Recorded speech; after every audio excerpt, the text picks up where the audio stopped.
Heidi's put on some pounds, you guys. Heidi's getting fat? Yeah, Token, don't start ripping on me for having a fat girlfriend, all right? Just try and be cool about it. Hey, babe. Oh, hey, Heidi, what's going on? I'm not feeling the best again. I might see if my mom can come pick me up. Pick you up? That could be tough. Oh, come on. He should have some fat pride. Welcome to Azimuth Podcast. I'm Kimberly McNabb. And I'm Barrett McNabb. The Daily Mail had an article, How Fat Pride Became the New Battleground in America's Culture War. Colorado, the slimmest state, is going to ban fat phobia by law, adding it to characteristics such as race, age, religion, sexual orientation that are protected from discrimination. Right? So state lawmakers aim to ban discrimination by employers and housing, as well as weight-based bullying in schools. Well, today is the day comedy will have died in America. I better say it now before this gets to Texas, which for now has been ruled against including fat phobia in anti-discrimination laws. So here we go. Here we go. Your mama's so fat. She refers to Macy's Thanksgiving Day Parade as Fashion Week. Your mama's so fat. She watches my 600-pound life for diet tips. Oh. But in all seriousness, I'm confused why this would include housing of all things. But for employers, as if it's not hard enough to deal with employees and all their personal issues, this will definitely make it a nightmare. You have to give them bigger desks? Aren't they expensive enough? Yeah, absolutely. Well, other states such as New York, Massachusetts, and Vermont and New Jersey are considering similar laws, but some cities have already gone ahead and enacted these type of laws, such as New York City. And you're right on the desks. I mean, some offices have opportunities for standing desks or even modifiable desks where these people want to go the other way. They want to go the other way. They don't want to do standing desks at all. So yeah, these desks can get pretty expensive. Yeah, but would this include all employers? Because if you send a 500-pound fireman to run up 5 flights of stairs to rescue me from a fire, I'd say I'm dead. Yeah. That's a great point. Fortunately, even in New York City, they do exclude police and firefighters. But let's take this up to the national level. I mean, the U.S. Army and the other services have height weight standards in order to make sure that you're physically fit enough, not only to do combat, but make sure that the wear and appearance of your uniform is in appropriate standards. Mm-hmm. You can't have somebody that's going to be able to go into combat and lift people and shoot, move, and communicate if they get out of breath from one flight of stairs. Exactly. So by putting this into a discrimination category, let's just walk the dog on this. Getting that, if it ever did to a federal level, if it is a protected class, then you actually probably could see people get waivers even though they're obese in the military because it would be a protected class. That's crazy. Yeah. It's hard enough to carry all that ruck gear, right? Absolutely. But we all know that politicians don't exactly live in the real world. So I can seriously see how being obese can affect people from doing all sorts of jobs. For instance, I don't think a 450-pound woman would make a very good flight attendant. Even I complain about how small the spaces between the seats are. That's a great point because a lot of times people misunderstand what a flight attendant does. A lot of people think that, hey, all they're doing is handing out drinks and giving out peanuts, when actually they're a member of the flight crew. And their main job is the safety of the passengers on board. And so let's just say that you're having turbulence and your little oxygen mask or a decompression of the airplane and the mask come down. Their job is to go and make sure that everybody's being assisted. And the same thing in the event of a crash landing. They're deploying the slides. They're helping people get out. So I mean, they actually have a job. It's not just that, hey, somebody they have to be able to move. move. They have to be able to move and be able to help people, and that's the problem. It's not just pushing a cart and doing peanuts. Well, I mean, people often make the mistake, especially if you're younger, make the mistake that weight is just an aesthetic thing. Right. Like they want to look like Ally McBeal. I'm totally dating myself there, but I've seen it affect, people with desk jobs. I used to work with someone, so I was in tax accounting, she was in cost accounting, and she worked with 4 guys, and they were there, early, they were there late, they worked all the time, and I counted up how she was very, very large, not just 40, 50 pounds overweight, 100, 200 pounds overweight.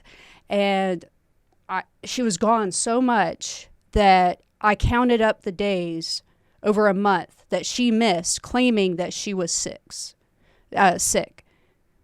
She was only there 16 days out of the month. Wow. So, and you would probably attribute some of those health problems to her obesity. Because when the human body is not meant to handle the stress of that weight. They say that for every pound of weight that you have, it adds 4 pounds of pressure to your knees. I can believe it. So if you're adding 100 pounds of weight, theoretically, that's 400 pounds of pressure on your knees. And I don't know about you, but my knees would not do well with that. And it stresses your organs, your cardiovascular system. I mean, just everything. So, well, yeah. I mean, when you look at that statistic, Kimberly, I look back and when I was an infantry platoon leader in Korea.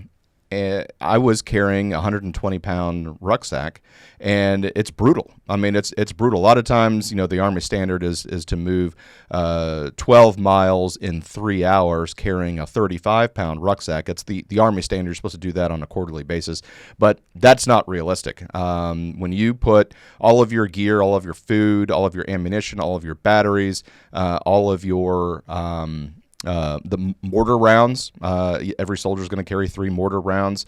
I was 160 pounds. Adding another 120 pounds was brutal. Yeah. Absolutely brutal. And so I couldn't imagine my knees if I was 400 pounds, a human being walking around. That's an amazing Well, statistic. Speaking of brutal, this type of law, if it's going to be another anti-discrimination thing, wouldn't it be brutal to have another sensitivity training video to watch at work? Yeah. I mean, do we need another one? I mean, so now you have, even in the military, in DOD, there's all kinds of training that you have to go, equal opportunity, sexual harassment training, and things like that. So now it's fat training. Is that another video that you're gonna have? I mean, soldiers are already doing a lot of work, but is that another one that we have to do? That's a great point.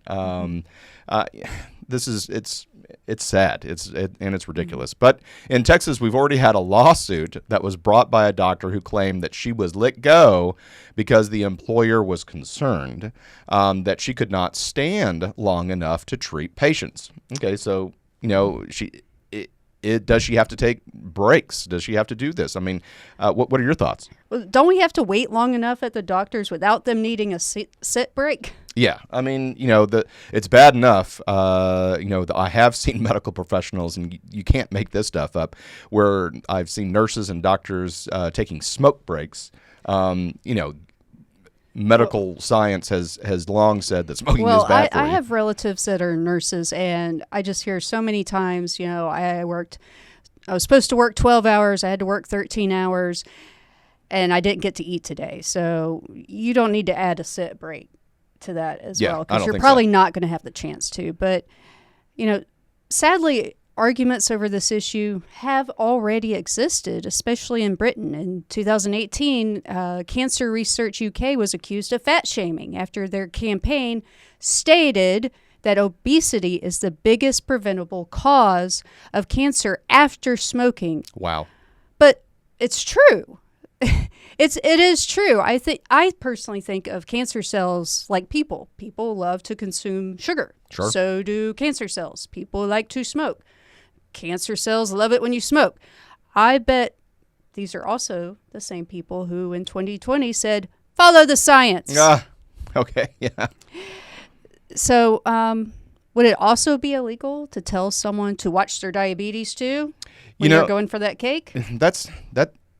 Again, you've made a lot of great points on this. If you're looking at the overall health and well-being of a human being, to add a risk factor to any of the diseases that are killers, heart disease, diabetes, things like that, it just makes it so much harder when you're obese. I mean, it just absolutely makes it so much harder. So, again, if you make it a protected class, do all the second and third order effects, such as follow-on diseases that are totally preventable in this particular instance, are those going to modify healthcare as we know it? Yeah, exactly. But, some of the activists are saying that dieting is dangerous. And, whenever I think of somebody going on the crash diet, it probably is dangerous. I mean, but if you are doing the yo-yo dieting, yeah, that's the worst. Exactly, just going up and down. But there's numerous articles that show that intermittent fasting is actually good for you. I think it comes down to our hunter-gatherer, lifestyle before we developed cities and agriculture. You were only going to eat what you were catching or what you were gathering, and so you probably didn't have 3 squares a day. Right, and multiple religions, far back as man, have had practices of, fasting, whether it was just during the day or for a month at a time or just, over the course of one day for a religious reason. So that dates back far past the, Twiggy days. Right. Well, I mean, it's kind of interesting that when you have all these diets, the paleo diet and the Mediterranean diet and all of these that are intermittent fasting, carbo load diet, it just kind of, with all of these diets that you have out there, it's amazing, who's right. I mean, who's right in doing this? I mean, I always kind of laugh, and both you and I laugh at these fitness influencers that say, if you want to look like me, you need to follow me, and this is what. Yeah, everybody was 21. Yeah. Everybody used to be 21. Yeah, if you're having a hard time at 18, 21, whatever you are, it only gets harder. Yeah, I mean, so that just makes us laugh. That when you're 21, you should be in relatively good shape. So be a fitness influencer at 50, and then I'll be impressed. Yeah, exactly. But I do worry that normalizing things like this fat acceptance. We used to view these things as commonly as undesirable characteristics and habit, and these habits influence children too. So, like, I went to school with a girl in middle school, and she was 5'5", 13 years old, 180 pounds. She would actually tell people she was 180 pounds, and I saw how she ate. Ice cream, chips, king-size candy bar, soda, like every day after school before her mom picked her up. And I saw her again a few years after college. She had gotten even bigger. Okay. And very unhealthy, big girl. And then a couple years after that, I saw her on Facebook, and she had gotten married. She and her husband had lost a ton of weight. Like, she's probably 140 pounds, looked fantastic, and, looked very happy. And then she had her second kid, and they gained a lot of the weight back, not nearly as much, which is understandable. But the problem I had is they fed their kids the way that they used to get to as big as they were. That's the part that upset me. So they knew better. You're the parent. You're in charge. You know how hard it is to lose that weight. You know how hard it is to be the fat kid. You know it. You know what it takes to lose that weight later, and you were setting them up for a very difficult time. Right. And, these kids, they can't go out and play like their friends do. I saw a kid, he was 6 years old. I was 14 at the time. And he said he weighed 100 pounds. No one's going around asking him. He just said it. And there are all these, and he was, first grade. And all the kids in his class would run around, screaming, jumping up and down, climbing all over everything, not out of breath, having a great time, not thinking about all the climbing and energy they're using up. And he's just walking from one side of the playground to the other, not climbing a single thing, not getting on a single swing, out of breath. And, it becomes a how quality of life issue how there. bad would you feel if everyone around you is getting to have fun and you can't breathe? Right. That's the one time in your life where you're not supposed to feel the pain out of falling out of a swing or out of a tree, and you're supposed to run without thinking about it. You get all hot and sweaty in the Texas summer. You don't think about it because you're too busy chasing a ball and chasing your friends and having a great time. That's supposed to be the one time in your life where you feel like you have wings that are unclipped. And by doing this, these parents have clipped these children's wings. Oh, and that's the couldn't part agree. that gets me mad. I couldn't agree more, Kimberly. This is, especially if you go back to Michelle Obama's, when she was the first lady, let's move, because every first lady has a project, a project that they do. But her let's move and working on nutrition and working on getting children to exercise daily, weekly, things like that. It seems as though that we're going backwards with some of these laws. Well, if you saw the things that they feed some of these kids in schools, they have fast food companies Right. come and setting up shop there. That's where most of it begins. Right. No, I couldn't agree more. The school lunches, obviously they need to be good, and the counter argument is well, we have to feed the kids food that they'll eat. Okay, well there needs to be a happy medium there, but still getting out on the playground and getting kids to move and things like that. When they look and they see, well, I'm a protected class, so I can be this way. I think it's a negative influence. Yeah, and it enables people, and people, we're denying ourselves a sense of accomplishment Sure. when we do tackle hard things by just enabling people to just lay around and everything's okay. Because if you say, no, this is not okay, and people overcome certain things, they get that sense of accomplishment. There's a sense of accomplishment of climbing the mountaintop, finishing a marathon, building a company. And we, as a culture, are just celebrating, mediocrity. Right. And so if you're good, if you're okay, then what's driving you to do those things? We don't have Mr. Olympia on the cover of magazines anymore. We have people that haven't done really anything. They haven't built anything. They're just on the cover of magazines because they're unusual or they're different. It's like a pregnant man on the cover of Glamour in the UK. What does that mean? Yeah, as far as this goes, the campaigns for all of these companies that are saying, hey, look, big is beautiful, and Victoria's Secret switching out their angel models that were skinny, for plus size models and things like that. Well, that didn't sell. Victoria's Secret's going back to the angel because they're like, look, people don't want to see this on a magazine cover. Glamorizing unhealthiness, I think, is the wrong answer. Now, making fun of people, that's wrong too. Right. So we're not the bullying advocating for and that. stuff like that. We're not advocating for anything like that, because that's not fair either. Nobody should be bullied for anything, which was Melania Trump's First Lady project, was the anti-bullying message. So everybody, the First Ladies have a good one, but still, nobody should be bullied. But we just need to stop making things harder for people to thrive at the risk of somebody's feelings. Again, no need to be cruel, but sometimes people need to hear some constructive advice.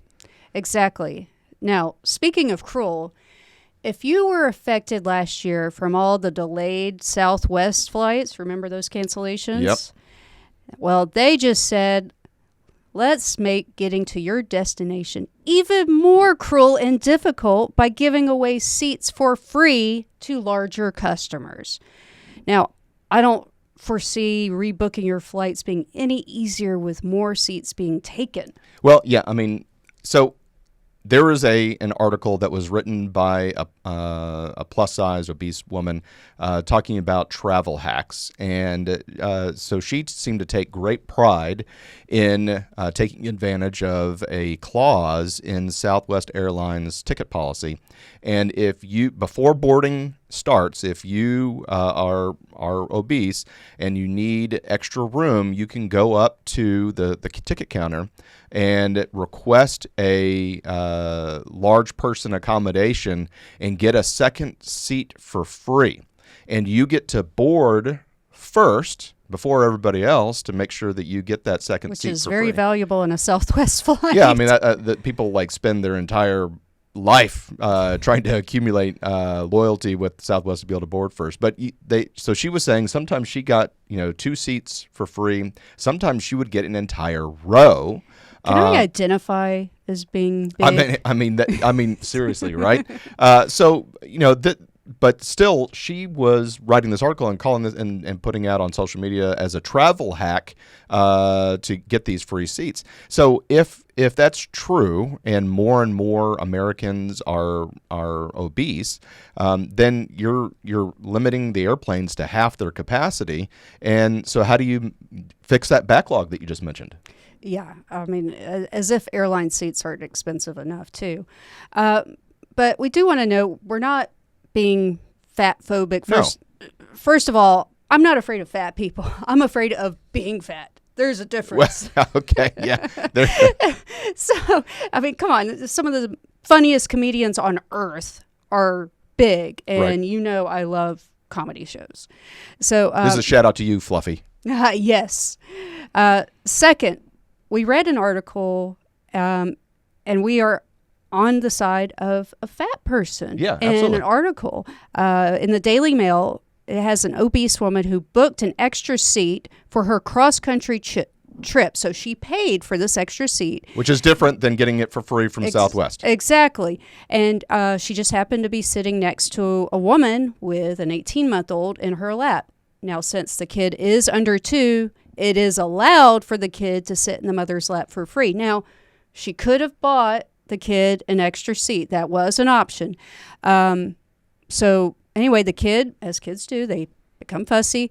And when the kid became fussy, the mother became irate with the obese woman for not allowing her son to sit in the obese woman's extra seat that she paid for. Yeah, that's wrong.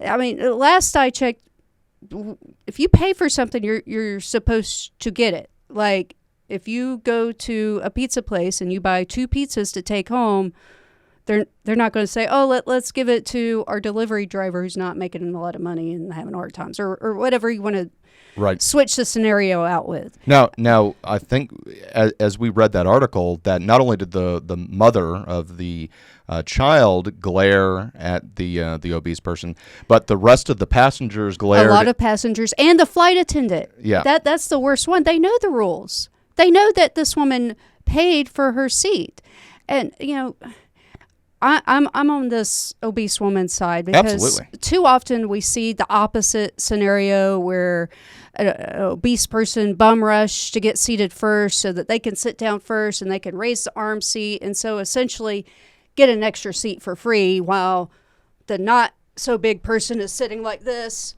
on a seat that they paid for 5 hours. That actually happened to you. Yes. Right? So Delta. Delta. Still bitter. So anyway, I'm in boarding group, whatever. I guess it was after this guy. And he's in the middle seat.